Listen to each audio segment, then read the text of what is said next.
हरि ओम। ओम सहनावतु सहनौ भुनक्तु सह वीर्यं करवावहै तेजस्विनावधीतमस्तु मा विद्विषावहै। ओम शांति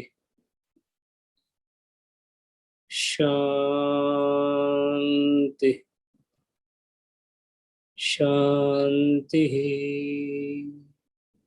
समस्त जन कल्याणे निरतं करुणामयम् नमामि चिन्मयं देवं सद्गुरुं ब्रह्मविद्वरम्। ओम श्री चिन्मय सद्गुरवे नमः। योगेन चित्तस्य पदेन वाचां मलं शरीरस्य च वैद्यकेन योपाकरोत्तं प्रवरं मुनीनां पातञ्जलि प्राञ्जलिना नतोऽस्मि। हरि ओम। We are trying to discuss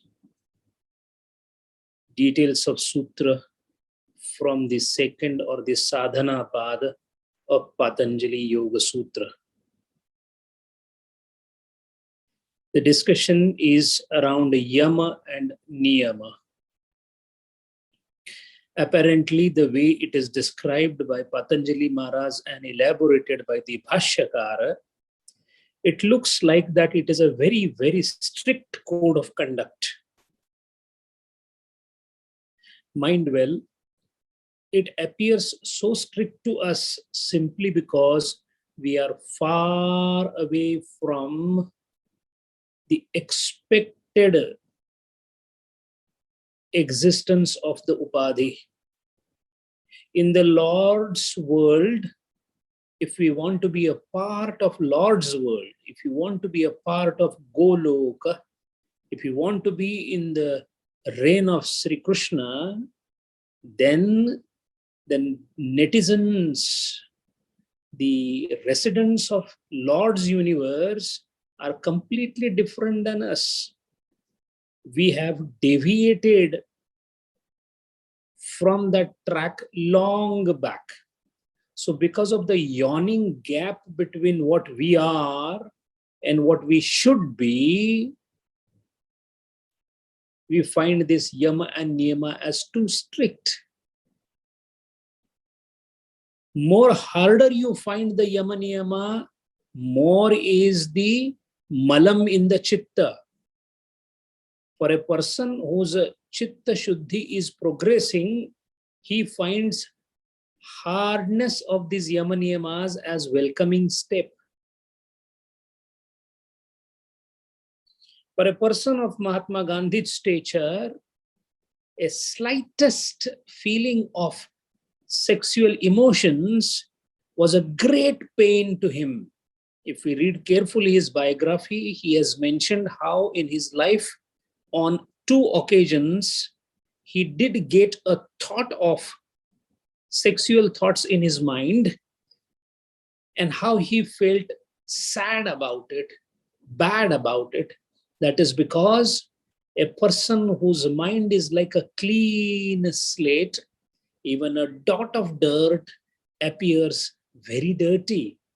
But for those whose linens are very dirty, another dirt doesn't make any difference.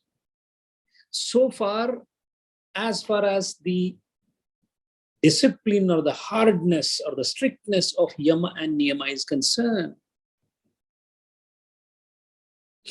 But you can always see, if you start following yama niyama, in your own life, the changes start coming. those of the caliber of Jivan Mukta like Gurudeva or Swami Vivekananda, the Yamaniyamas have been achieved to the highest extent.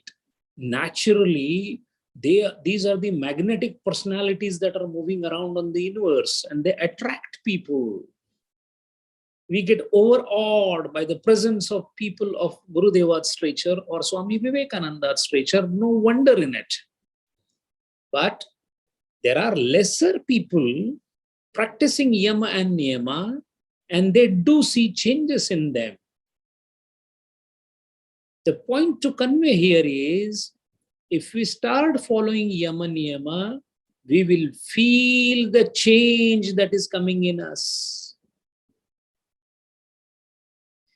Question comes, if I don't follow the Yama Niyama, which is called as a Vitarka, the word used for a behavior which is opposite to Yama Niyama is Vitarka. Vipritaha tarka vicharaha yeshu karyeshu iti vitarkaha. The thought and the deed opposite to Yama Niyama is called Vitarka. So we should not be thinking, speaking, and of course not acting against the Yama Niyama. We should not be letting it happen, and we should not be a party to it at all. So if we should not speak lies, we should not be a party to the group that is speaking lies, and we should not be endorsing the lie. So we have to take a stand when the lies are happening around us, making it very clear that I am not a part of this, whatever is happening. We work in the companies, we work with people, we interact with people. So many a times we develop a feeling inside us that as long as I am not doing anything wrong, why should I be a person that comments on what is happening around me? Yes, we are not supposed to involve or get involved into the others' things, but if you happen to be a part with the others, then it is our duty to make our stand very clear. I shall not lie. I shall not lie, let happen in my presence with my involvement. So, Kruta, Karita, and Anumodita, to be done by oneself, to be done with others, and to approve of others. Anything that is wrong, Vitarka, we should not stand by it.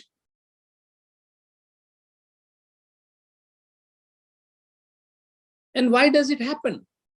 It happens because of Kama, that is Moha, Krodha, and Lobha. Krodha, or the anger, is a single entity that we have to really focus on if we want to avoid violence. Every angry word hurts a person, and every hurt that you cause to a person causes negative thought process. Any thought that has caused harm to any jiva is bound to come back to us.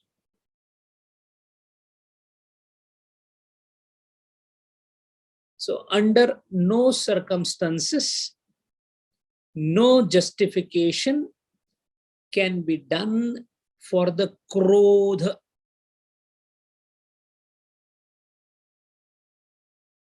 Krodha indicates our inability to get the things done through persuasion of love.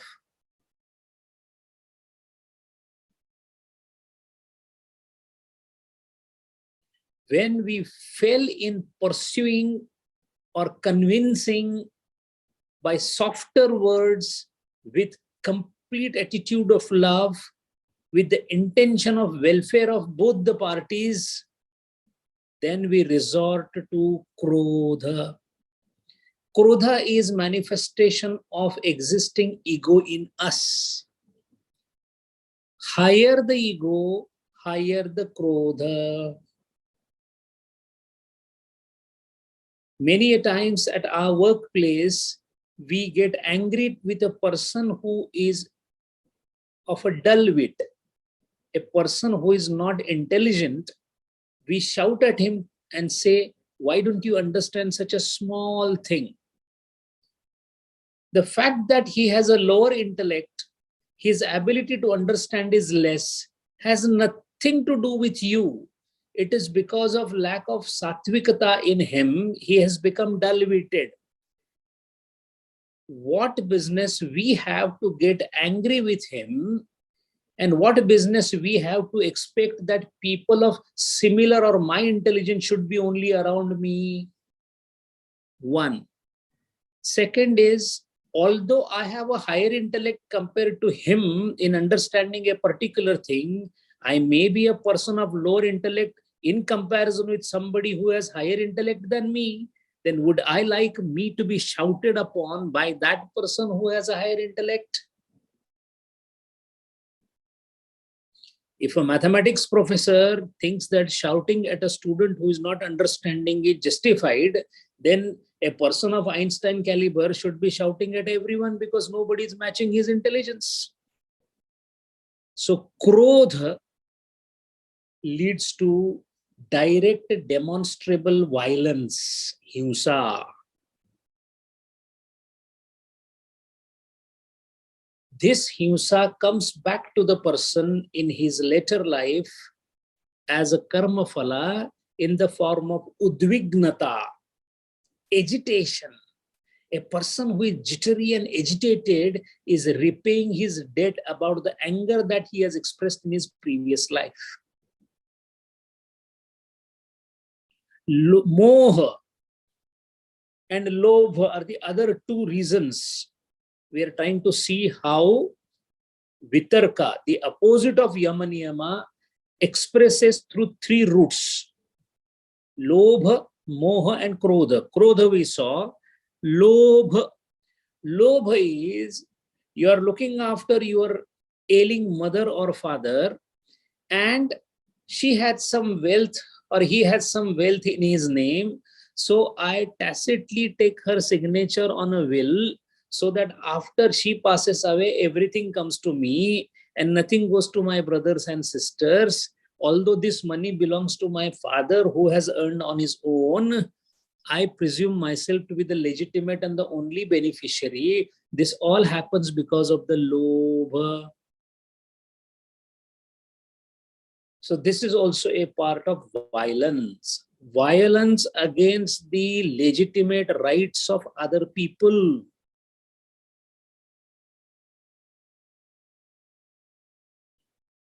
When I decide to submit a bill of little excess than what I have spent in my company to claim it back, I am directly depriving other people in the company by that much amount, so it amounts to a violence.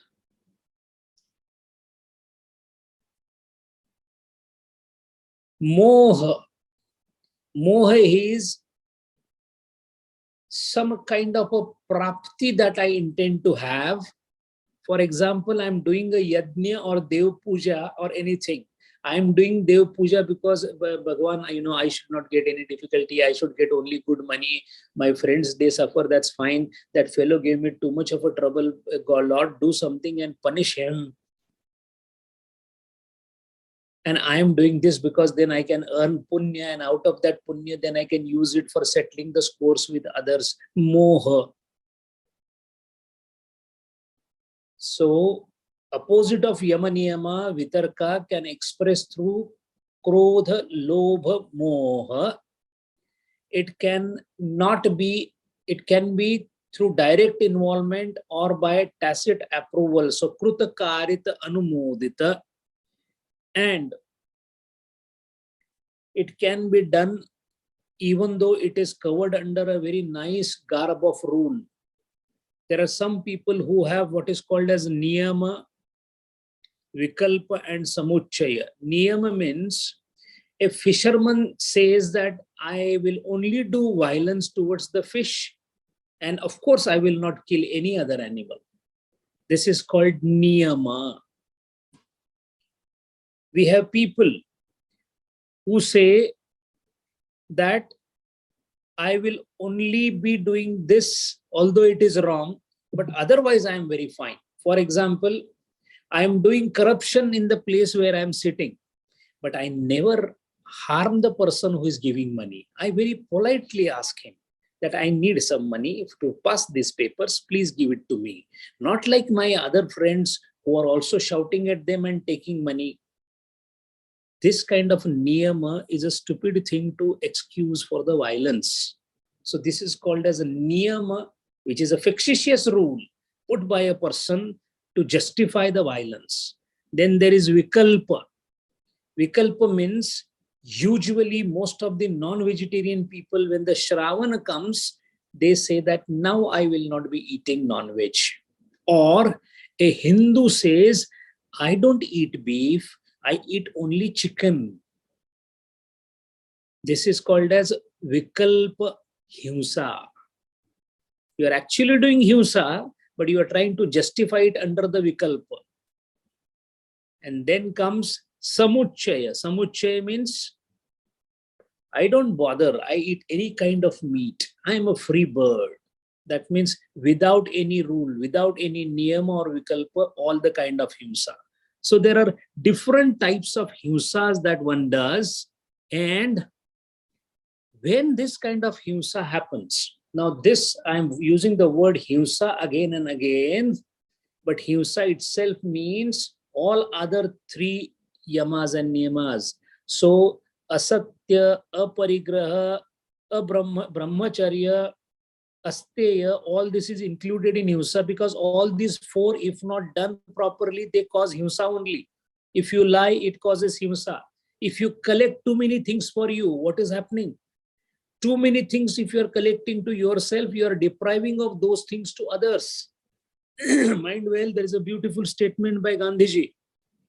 Bapu said, there is everything for everybody's need in this world, but everything in this world cannot satisfy the greed of a person.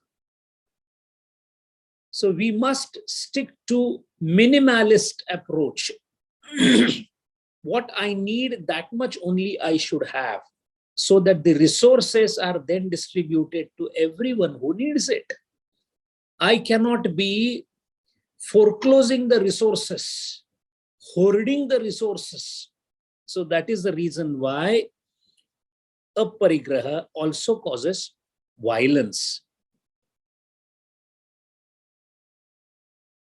Brahmacharya is also a kind of a, not following brahmacharya is also a kind of a violence against one's own body.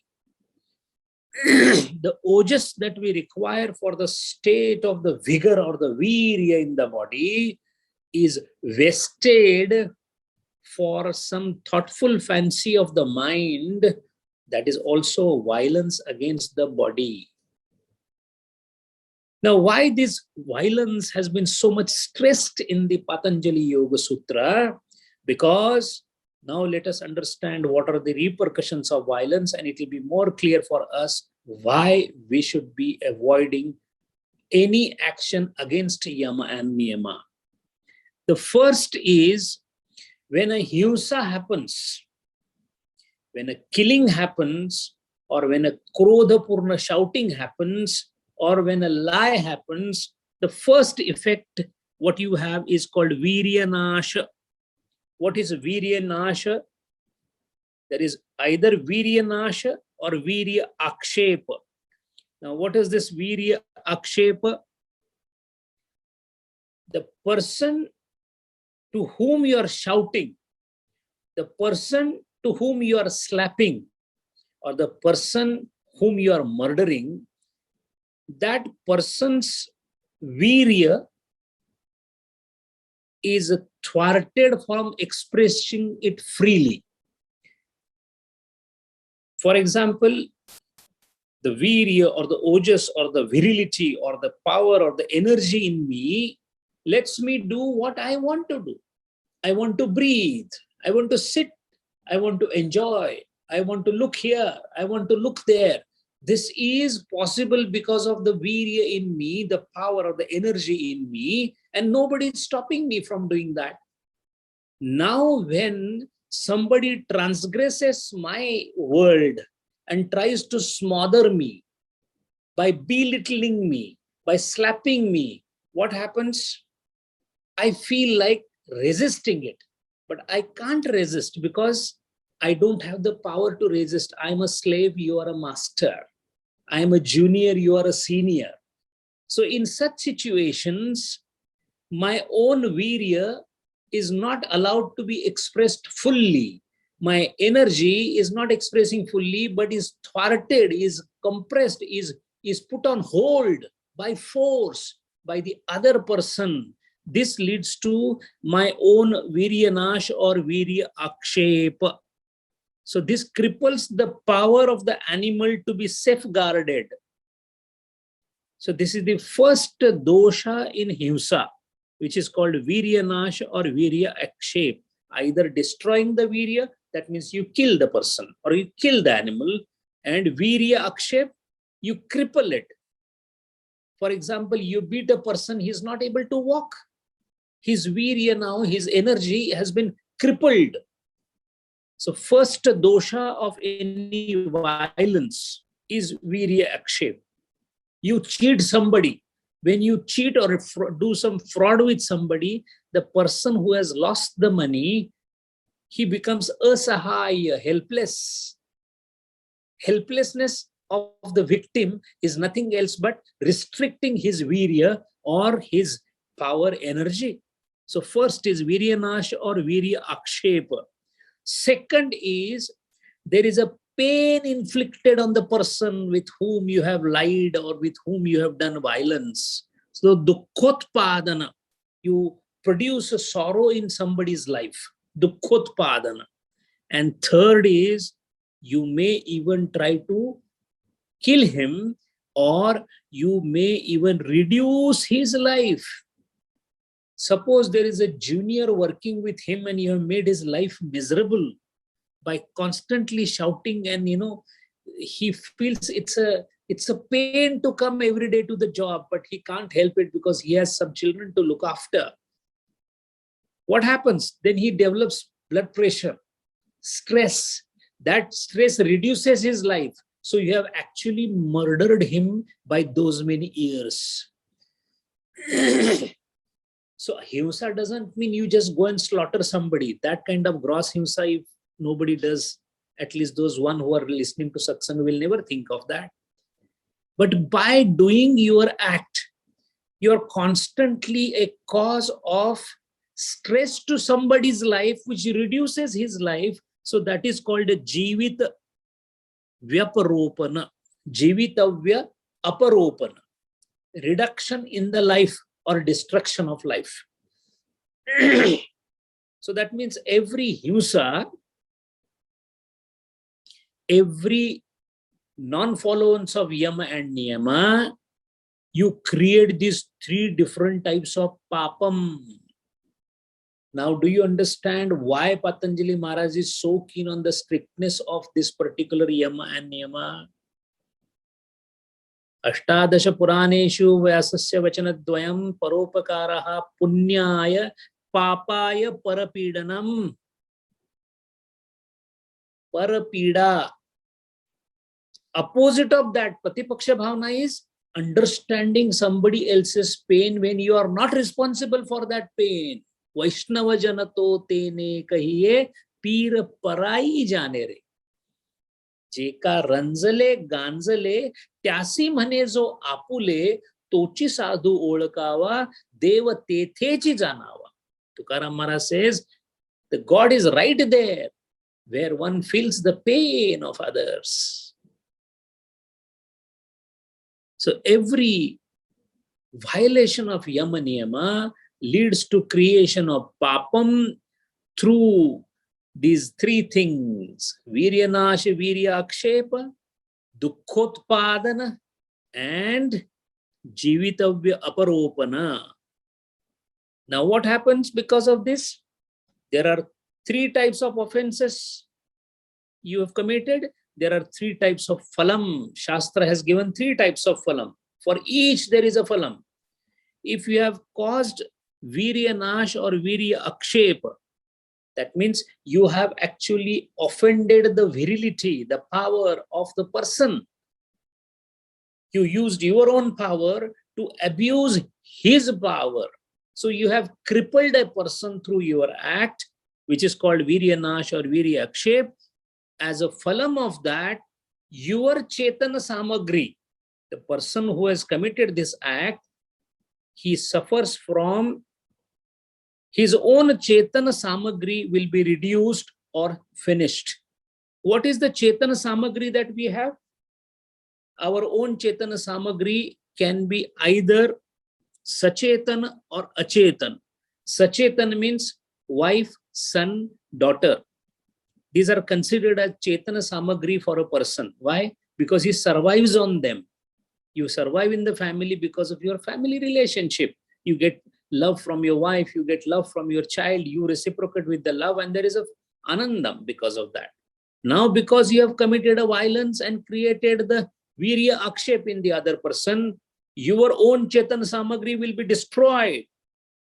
And what is achetana samagri? Your house, the farm, the car, and your belongings. So what happens to both of them? There will be kshina viryam. So what is the ultimate phalam you will get? You may be having a child born to you, but it will be mentally handicapped, physically handicapped. You will be married, but the wife will be a constant source of nuisance to you. You will be married, but your wife may be having not a very good moral conduct, and you will suffer from that. So your viryam will be sapped out. You will be under tremendous stress. You will feel dissipated. You will feel lifeless. You will feel depressed. Majority of mental illnesses that you suffer from are the result of the himsa that has been done by you on others. And the people who were tortured by you could not express themselves, but they retained the anguish inside their mind. That is why it has come back to you in the form of mental sicknesses. So this is called as kshina viryata, as a phala. What about dukkhotpadana? If you have done dukkhotpadana to others, you shall be getting dukkhotpadana phalam. And the phalam of dukkhotpadana is you are subjected to birth in that yoni which suffers from dukkha only. And that yoni is called naraka or tiryak yoni or preta yoni. All animals, according to Shastra, are nothing else but the jivas who are suffering. What more dukkham can be there than being tortured and treated like an animal? Animals virtually have very little right, in the sense that they are ill-treated by all the superior animals every now and then, and they're constantly under threat. A mouse is under the threat of a cat is under the threat of a dog is under the threat of a human, a deer is under the threat of a tiger is under, so there is a constant fear. Very little ability to defend yourself. A man can defend himself in so many ways. He has developed so many instruments around him. He has a gun in his hand. The tiger cannot do anything. The ability to defend is there with the human being. The ability to defend goes down as you go into the animal kingdom. So if you have created dukkhotpadana to others, your ability to defend will be taken away from you. So you will be born in tiryak yoni, narak, or preta yoni. A preta yoni is a constant struggle of the spirits who are trying to achieve a human body but cannot do so. So they are constantly trying to seek for gratification of their senses. Unfortunately, gratification is not possible. So a ghost or a spirit or a preta yoni, atma, is constantly trying to, because he's constantly suffering. He's searching for the salvation from that state, but he's not getting it. This is what happens to the person who does the khotpadana phalam. And jivitavya aparopana. If somebody has committed a murder or killed somebody, then what comes back is jivitavya aparopanat maranam icchan api uchchavasiti. Such people are living, but every moment they are begging to God that God, let me die. The killer lives, but every breath is begging for the death. You must have seen there are many people who are bedridden right from the childhood.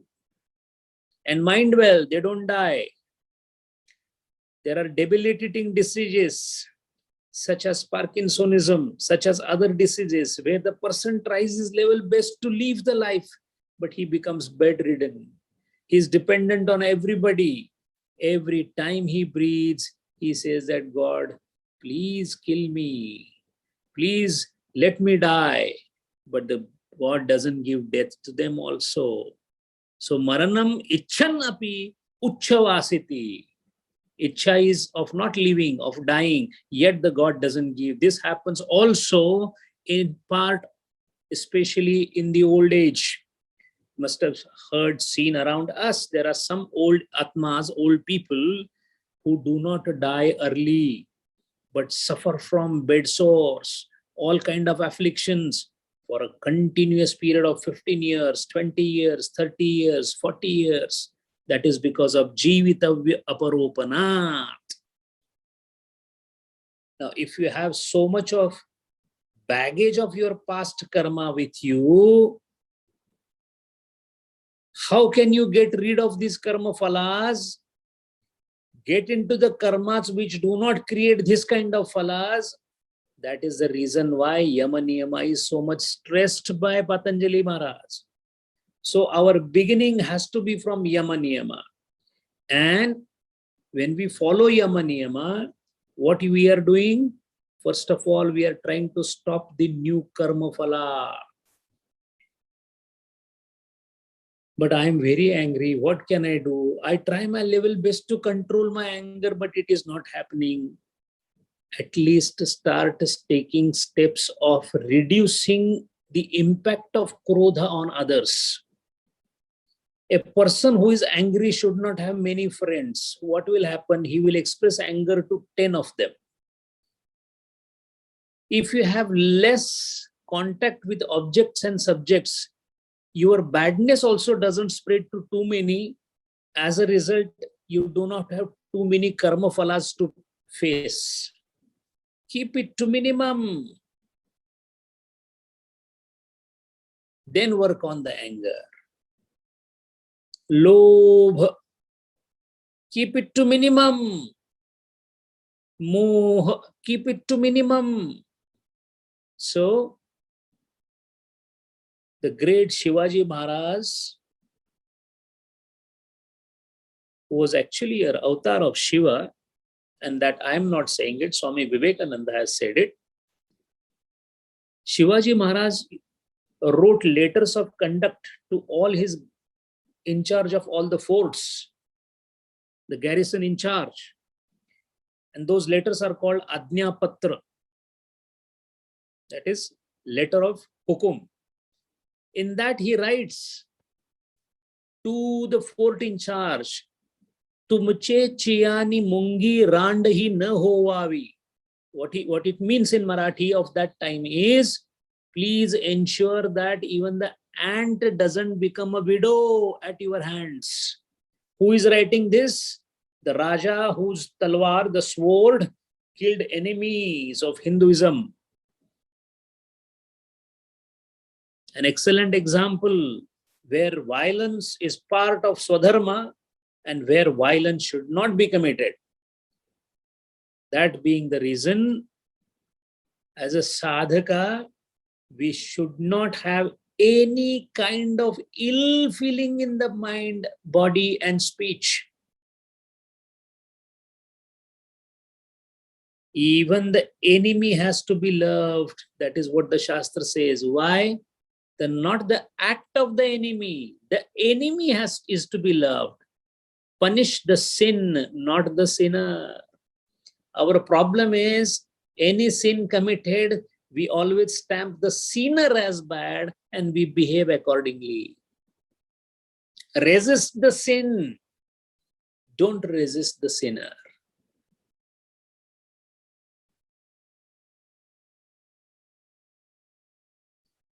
To our own child, when he asks for a cell phone when he's small, we say, no, I'm not going to give you. What you have done? You have resisted your child from having a mobile because you think it is not right at this age. So which is right thing? But does that mean you don't love the child? You do. Only problem is, do not restrict this behavior to the child. Let it be with everyone around.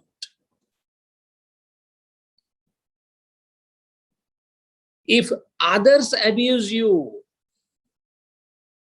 even then you retort the abuse, not the abuser. If possible, with love.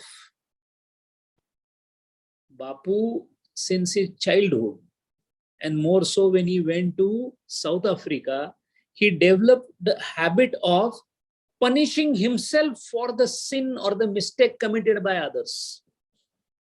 When his own son Devdas was found to be having some romantic affliction towards the daughter of Dr. Jivraj Mehta, and when he came to know about it in the Phoenix camp, he slapped himself. Nowadays, there is a habit of joking about Mahatma Gandhi, that he said, if somebody slaps you on one cheek, please give your other cheek. Sir, it's a very, very high philosophy to understand. It requires enormous ability to love everyone around in this world and receive blows for it. It's not an easy thing. So every act that we do should be full of love and no animosity with anybody. We have no enemies in this world except ourselves. And we have no friend in this world except ourselves. All are Lord's children. Some of them not on the track. Some of them on the track. And what right do I have to classify them into right and wrong when I myself is not truly right? Those who were mightily right in their actions, such as Gurudeva, they never said anything bad to anybody. A drunkard, when he came to attend the Gyanshala, the organizer objected. Gurudeva said, no, let him attend. When the prostitutes of Calcutta from red light area came for Kalima Darshana, all the colleagues, the Guru Bandhu of Swami Vivekananda objected, but Swamiji said, no, who will open doors for them if we don't do it? Athang Sagar of love. Prem is the ultimate solution to everything that is existing in the world. And the highest benefit of loving everyone is absence of karma phala. Jo toko kata bove, tu bove fool. Kabir Maharaj says, if somebody pricks you with the thorn, you give him a flower. Jo toko kata bove, tu bove fool. Fool ko fool mile, kate ko trishul. He has pierced you with the thorn. Shiva's trishul will pierce him. Don't worry. That's not our job. You give the flower, you will get a flower. Maharaj, this is a philosophy of a very high kind. Looks very simple, extremely difficult to implement. Why? Because loving everyone is directly against having an ego. Your ability to love people without any prejudice indicates how less ego you have. Unless the ego dissolves, you can't see the true colors of love.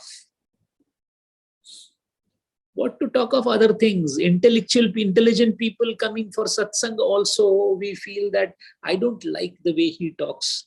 I don't like he doesn't know anything, but he keeps poking his nose in the satsanga. Gurudev has given two minutes to everybody, but he keeps talking something I don't know. Wrong, sir. Wrong, very wrong. Don't consider yourself to be too intelligent. Mind well, where you call yourself too intelligent, you are equally dumb in comparison with somebody else. And a true intelligent person is never aware of his intelligence. Being intelligent and being aware of intelligence is a sign of ego. You being aware of your own wealth is a sign of ego. The gold is never aware that it is a gold. People appreciate it as gold. Sun is never aware that she is such an illuminating body for all of us and he is helping so many people. It is others who consider sun as so helpful. One who has the storehouse of virtues is never aware of the virtues that he has.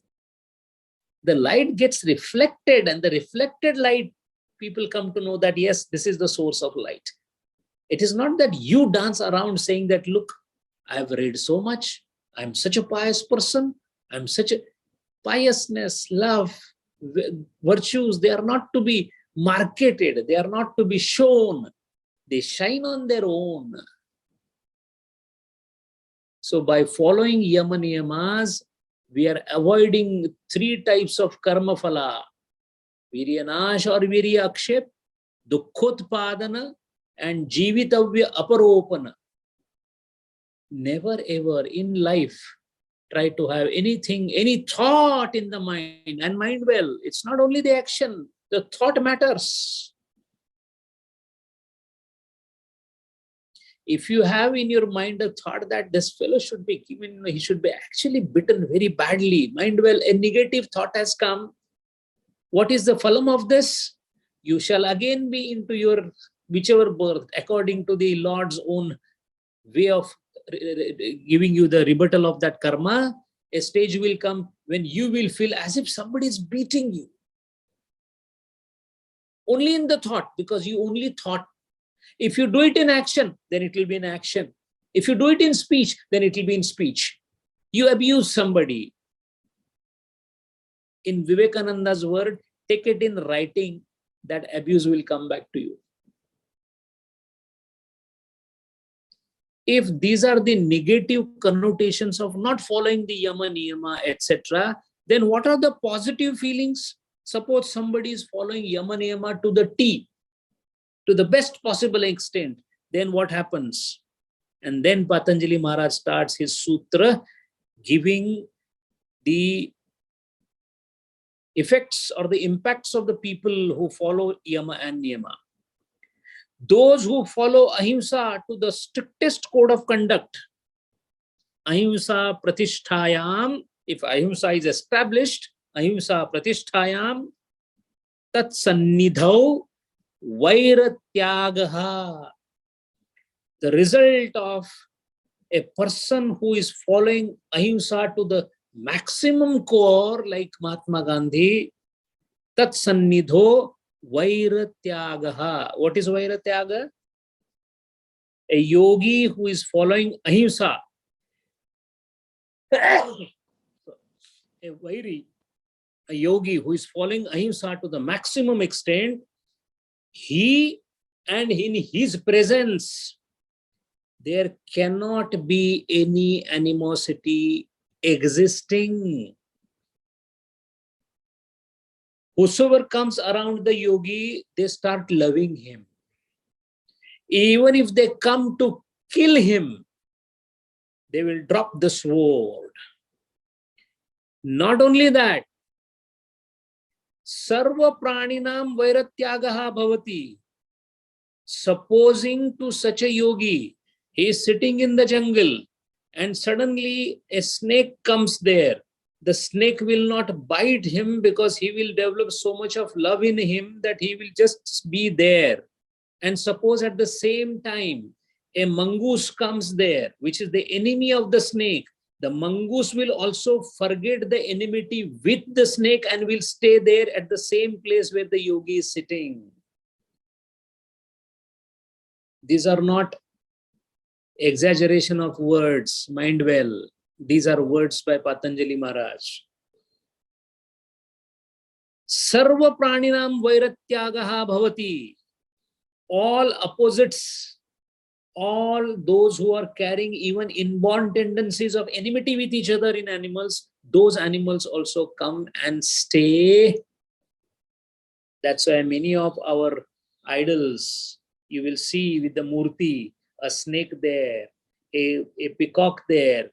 Now, normally the birds and the snake, they will at least peck at each other. The snake will try to hiss and try to bite and nothing like that happens because ahimsa exudes from the body of yogi, because there is so much of, and when ahimsa is absent, there is only present is love. Because yogi's presence alone is enough, you see all animals around him. Whenever Gurudeva conducted the Jnana Yajna, the close people around him, naturally, who were involved in arranging everything, not all of them may not be having good relation with each other. Some of them may be carrying even bad feelings about each other, quite possible, we don't know. But during the Jnana Yajna, in Gurudeva's presence, that time they would be forgetting that enmity and they will work. This is the example of a person who has reached the level of Purna Ahimsa. Mind well, the one who has not reached the full Ahimsa, but has started moving on that line, even there also we will find these kind of effects. The effect may not be 100%, but at least 1% effect will be seen. In our life, when we follow Ahimsa, we suddenly find that our enemies have become less.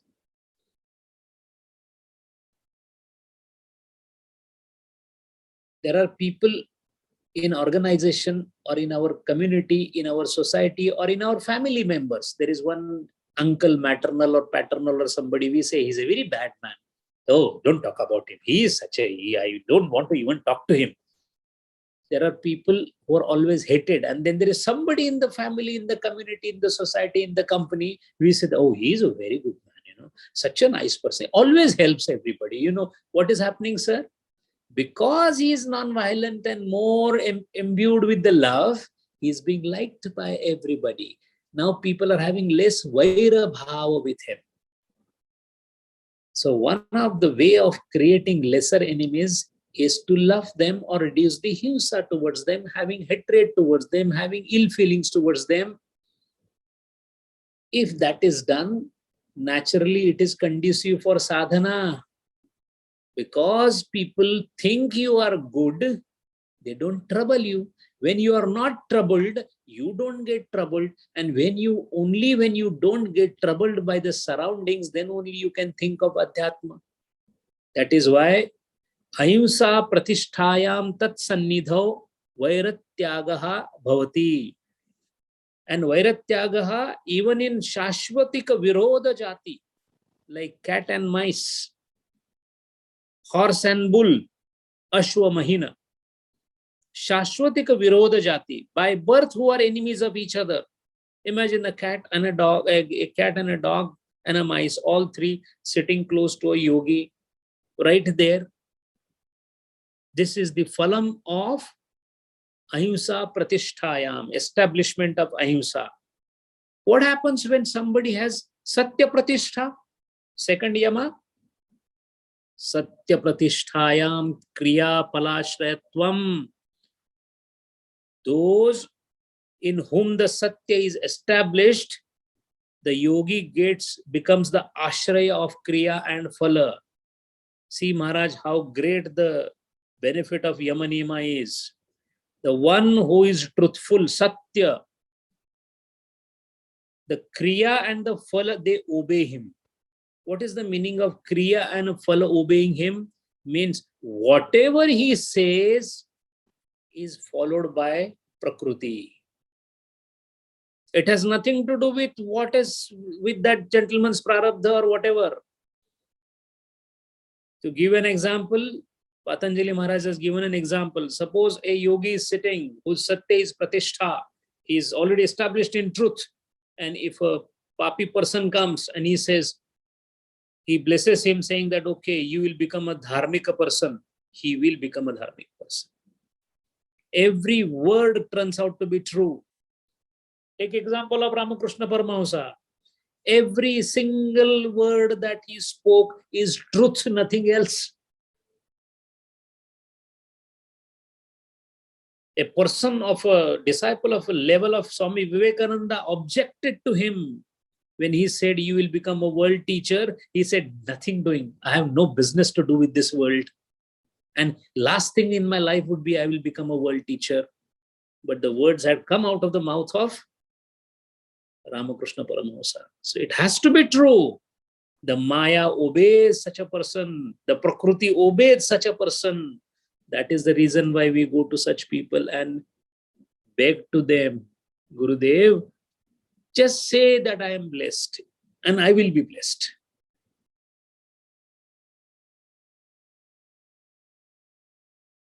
Everything that the person where Satyam is established becomes true.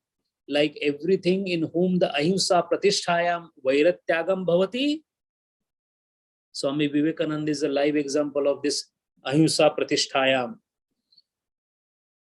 Sometime in 1895 in England, Swami Vivekananda was with Lady Muller.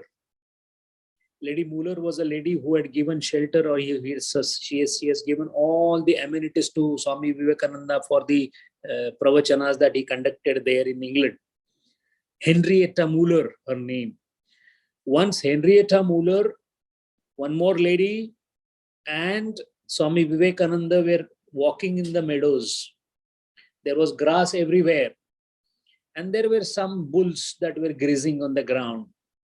All of a sudden, a bull got charged and started running. Maybe because of the parasol that the lady was carrying was colorful. So when the charged bull was coming towards them, the third lady ran away. Henrietta Muller almost fell on the ground because she was scared. Swami Vivekananda folded his hands and kept looking at the charged bull. The bull came up to him and turned back. Ahimsa pratisthayam tat sannidho vairatyagaha. Satya pratisthayam, Swami Vivekananda, Swami Ramakrishna Paramahamsa has said, I will be reborn after 200 years. He has said it. It will happen. And when Vivekananda was asked, Gurudev, he was asked that Gurudev had said, Thakur had said that he's going to be reborn. Will you be reborn, sir? And Vivekananda gave the answer. A disciple has no choice but to obey Guru's words. Meaning thereby, some lucky souls will be able to see again the reincarnation of these two great yatis coming down. Of course, only the punyatmas will be able to see that. We do not know. Swami Vivekananda has already prophesied that so much of materialism has increased in America and the Western world that in coming 300 to 400 years, the materialism will go to such an extent that it will turn the most spiritual place in the world. While my own country will be basking in the prosperity and materialism in India will increase to such an extent that it will become almost the materialism of America. Is it not that is happening now? So all the words that are said by them, way back in 1920, Mahatma Gandhi commented about the Palestinian problem. Read every word, and today we see it has come true. I will read out what Vivekananda said about India.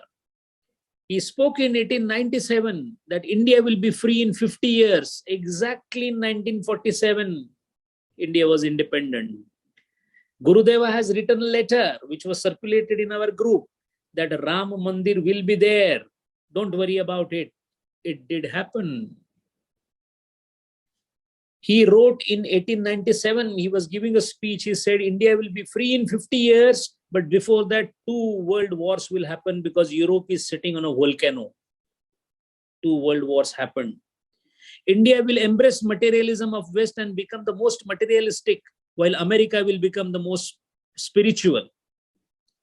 In the same breath, he said that the proletariat revolution, the workers will rise from Russia or China. He had given 2 options. What happened was, it happened in Russia. And mind well, at the same time, Karl Marx had said that the workers' revolution will come from Europe. It did not. It came from Russia because Vivekananda said it. So this was something that he said in February 1897. Exactly 50 years after that, we do see that what is happening. So if a yogi says, be dharmic, he will become dharmic. If he says you will go to Swarga, now this is what I'm talking directly from the Bhashyam of Patanjali Yoga Sutra. If he says you will get Swargam, you will get Swargam. There was a information that was circulated about Gurudeva in the group. Something somewhere in the Washington camp in 1989. The example given there was Gurudeva wanted somebody by name Sudhir to come to America before the camp was concluding.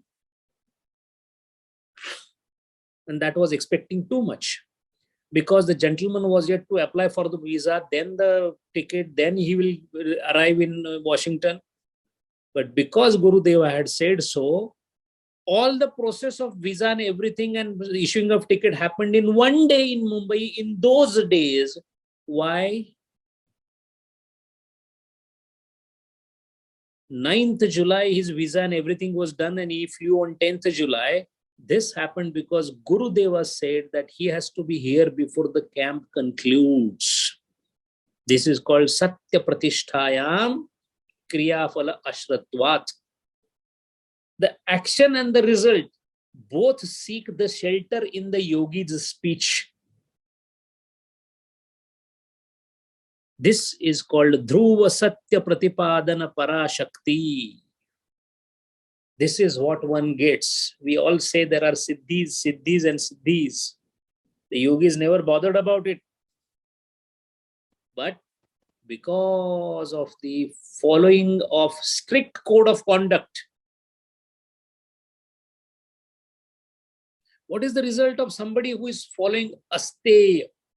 If you do not covet anything,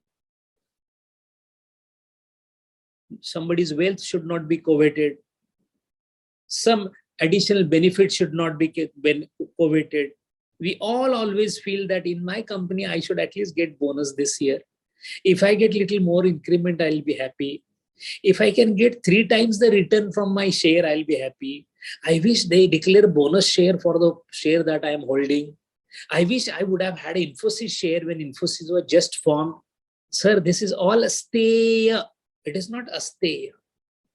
The one who has no interest in anything, no desire to gain anything. Chah miti, chinta miti, manwa beparwah, jinko kachu nahi chahiye, wahi shahenshah. What happens to such an asteya pratisthayam?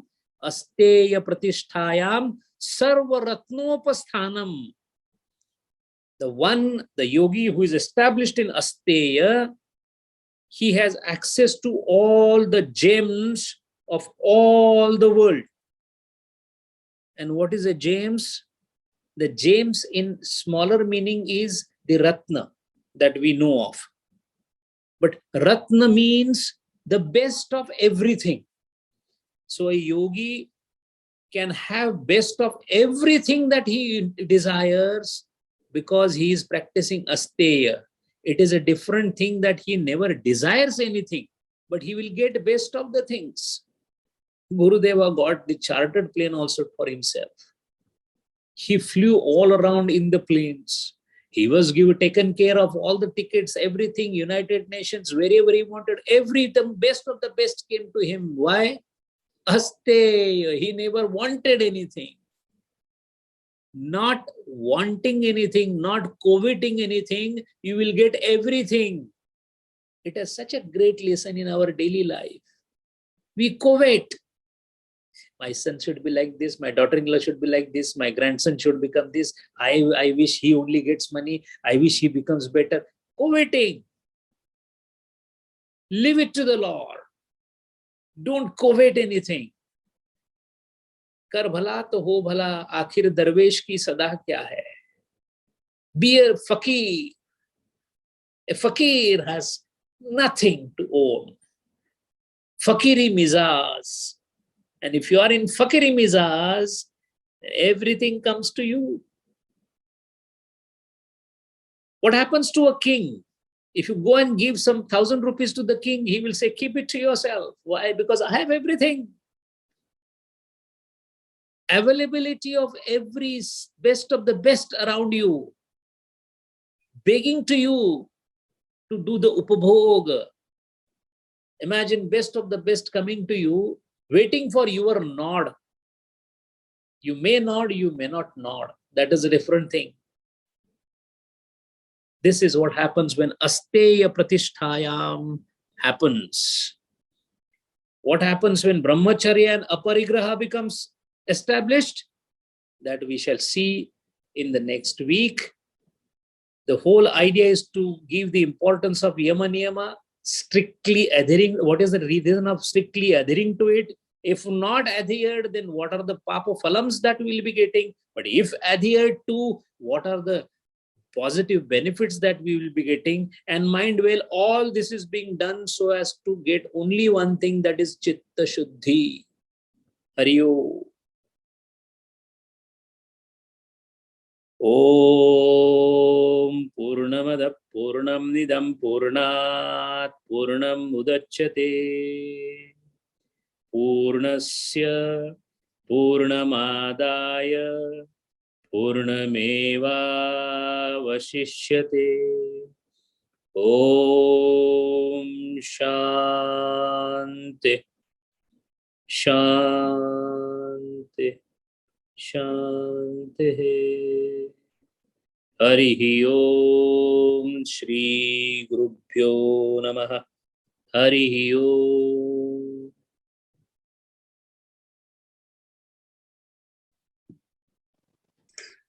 Hari Om Sanjay ji, we'll wait for some questions. Rajendran ji, I have to leave for the kids, but I'll just very quickly ask a question to Sanjay ji. Sanjay ji, this verses 35 to 40, they're very, very nice, they are statements basically. Is there, I was trying to, so they are statements, I understand their statements, and obviously they are true because they are from Patanjali Maharaj, but I want to read more about it and I'm not finding anything. I checked Swami Shivananda, I checked Swami Krishnananda. I'm not finding more something which can satisfy my intellect to understand why it is true. And is there anything, any literature anywhere which has more expanded, translation or anything that is there available anywhere for this 35 to 40? There are some more books which have elaborated these aspects. The literal translation by Vachaspati Mishra Maharaj also gives this explanation. And as I told you, this Raja Martanda Vritti and this three bhashyam that we are following, they have the details. I will give you the by SMS the names of these books and the explanation thereof. There are many other books trying to explain it, but then they try to take it more towards the descriptive side.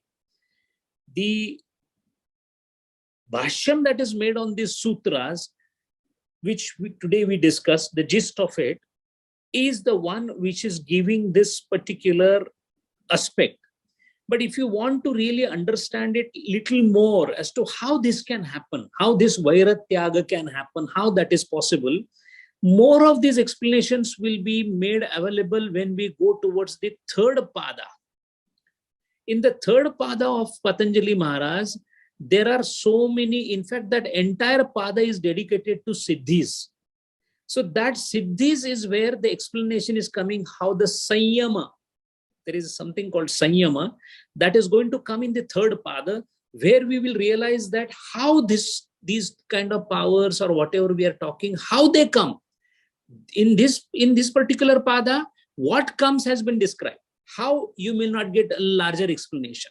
But in the third pada, Vibhuti pada, we are going to get a lot of explanation of not only this. The third pada is going to be something which is going to boggle our mind, because the kind of things that are described in Vibhuti pada by Patanjali Maharaj, I am sure almost everyone will say that no, it is not possible. But mind well, all that is not only possible has been achieved by a yogi. So that is where the detailed explanation will come, that why these things happen, how these things happen. Right now, only what is being described here. However, I'll give those details of books in the SMS. Hari Om. Hari Om, Sanjay ji.